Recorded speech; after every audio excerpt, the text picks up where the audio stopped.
I'm here with Maria Emelianova, one of the best chess photographers in the world. Hello, Maria. Hi, thank you for having me. Maria, recently something truly unbelievable happened, right? Two pictures that you took of Praggnanandhaa and his mother, in fact his mother mainly, became extremely viral on Twitter and on the internet. Can you tell us what happened exactly? Well, I don't really know what exactly happened. Sometimes I take photos without really thinking what I do. It's kind of my intuition that tells me where to go, where to stand, and what to look for. And that day, I saw that Nagalakshmi was sitting in the playing hall, which is quite rare. She usually sits outside. She usually just very quiet in the corner, very shy, very humble, and probably doesn't want to distract him. But here she was sitting again in the corner, quite far, but she was alone, and it was this perfect shot of her being in an empty playing hall with no other spectators around. And the moment I saw that Praggnanandhaa is winning, I realized he's not my subject, she is my subject. So the moment he won, of course I took the due diligence, the handshake, but I immediately turned to her and I saw that she is wiping her tears because she hears the chief arbiter announcing that Praggnanandhaa won. And from that moment I was just following her because I just could not stop. I even had a tear running down my cheek when it happened. So from that moment I just could not follow him anymore. It was her and I wasn't even thinking. So before she even came to that shot, I already was in the place and I was like, oh, okay, I'm just doing something and I don't even know what I'm doing. And then I just wanted to share this moment with the world because I was so happy for her. It's not even the photo that I was thinking about, not even to create a viral Twitter, because I had no idea it will go viral. And in fact I did not expect it to go viral because I did not have Prag in the photo. Like, he was very blurred out. You can hardly recognize him. But I just wanted to share this feeling that I had, this kind of proudness, warmth, something unusual that is usually behind the scenes. And I wanted just to celebrate her and all the parents who are sacrificing a lot of things every day to give their children an opportunity. Amazing, because it's said that a picture speaks 1,000 words, and I think that happened with your picture. I went through many of the people who shared it on retweeted it. One of them is the famous Indian comedian Zakir Khan. He wrote that I don't know chess, or I don't know how big Prag is, but I do know what mother is. And from that he shared this. So I think it evoked a lot of different emotions in different people. Yeah, I think so. And even there is no chess in the photo. There is not even a name of chess in the photo. So this story can be used for any sport, for any activity that children might be doing, and it's always the parent who is behind, quietly supporting them, accepting their defeats, their success, and always there for them, and doesn't sleep, doesn't eat sometimes, just to be there when they finish. And I think something just clicked there for me, and I just was there because I was ready for it. But I was not really with my brain. I was not ready for this. It was my heart that led me to take that photo. Yes, and I've been seeing this since many years. The work that you do, you're always looking for moments to capture something which is offbeat, something unusual happens. You're always there. Is that because of this intuition, and how does one develop it? It's hard to say, but not many people know. But originally my nickname on on social medias was not photo chess, but chess emotions.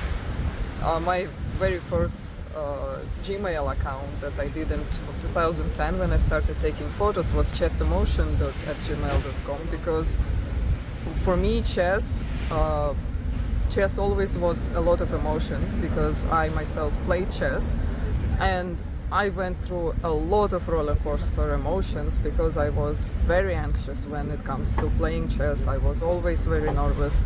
I think I did not have enough of support of people around me, not enough understanding what I'm going through. So for me, chess was always about everything but comfort. So when I saw players who find comfort in chess, I really wanted to bring their emotions out, which makes me feel happy. I think for me, these emotions is the happiness in life, and that's why chess always brings me back, even if I'm tired, even if I had a bad day or have something bad happening in my life. In the chess events, I always feel happy, because I live through these emotions. So I'm sure you can learn how to capture the emotions. You need, same as any other photography, you need to study a lot of photography. Like it's like with art, you need to consume a lot of art in order to start feeling art in everything that you see, and maybe see that something might sparkle this feeling in someone else's eyes if you take this photo or that photo. But I think if I was thinking a lot about it, I probably wouldn't be taking photos, but would be thinking about them. But I take a lot of photos, and I don't know, I always felt like emotions are what drives me in chess photography, because chess is quite stagnant sport, where you sit at the board, you hardly move with your body, your face sometimes doesn't even show anything, and the less emotions the player shows usually, the more it is exciting for me to capture something. And it takes a lot of patience, and I think it also helps me become more patient in life. So I kind of find this zen in my life through finding these perfect shots, which takes a lot of waiting and a lot of maybe moments of frustration where I don't get it. But these moments, of course, make me so happy that it's worth trying to do it for. Amazing. And when you did this, afterwards, Prag also acknowledged it on the next day itself, or maybe in a day or two. I think when he came back home from the tournament. No, that's when he retweeted it, right? But he also told you in person that the tweet became very huge. So I think that's also very nice that generally players, they do like it, but they don't say it. But here he acknowledged that. Yeah, I actually had a few players reaching out and saying how this photo touched their heart, even the other players. And they said, like, I felt very proud of my mom when I saw that photo. Like, I felt really happy and very grateful to my parents for what they did. Like, I did not realize how much it means for them until I saw this photo. And I had a lot of people saying that, like, it brought tears to their eyes, and like I was reading all these comments. I am still reading them. I'm still going through these hundreds of messages, because it's impossible to go You have actually written that I'll reply to each one. I'm trying to reply to each one, or at least like the reply, because I appreciate everybody who was retweeting. That's not easy. Sharing, liking, because this reach was it's just like a snowball. It started moving and it's still moving, and it's just so surreal for me. And like, of course, the highlight was when Nagalakshmi herself asked if Prag can take a photo of us. So she gave her phone to him and said, take a photo. And I'm like, maybe he also, no, I want a photo with you.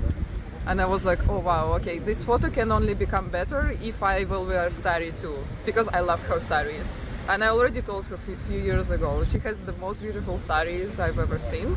I really need that tailor, and I'm going to India. I'm going to that tailor. I'm gonna order saris like hers. And we will be always taking And photos then together. you would take a picture with her in Yes, saris. yes. Which is and still- then I'm asking for a picture. Of course, I asked for pictures before, but she was always so shy and like it wasn't like very like why it's him, it's not me. But now she asked for a photo with me, so like I was just so happy.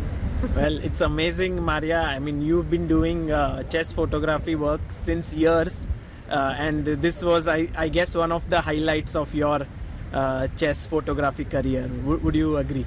I think so. I think this is the moment when I realized, of course, not the first time. I had a lot of moments where when I got a permanent position at chess.com, it was probably the main highlight in the past, because I felt like all of the work of all freelancers in chess is being recognized now. That it's not just us trying to go to the tournaments and trying to get some conditions to make our living. You know how it is. We've been through this for years.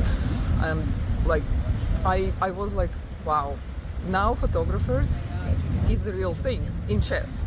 And when I meet people, random people not from chess, and they're like, oh, is this really a thing? I'm like, yes, it is a thing. We have a job of chess photographer now, and I'm happy to say that like I'm a small part of that. But now we made it outside of chess, and it's just so huge. And I think chess has a very bright future in India. I hope that in the whole world as well, but in India we did our part.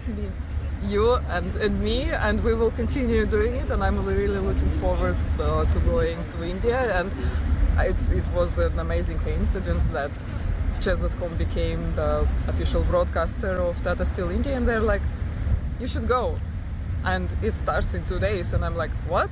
Like, is there another reason why you're sending me? No, you just, we want you there as a photographer. I'm like, okay, I'm taking this, and I'm probably staying in India for a few more weeks just to see the entire country and buy those saris.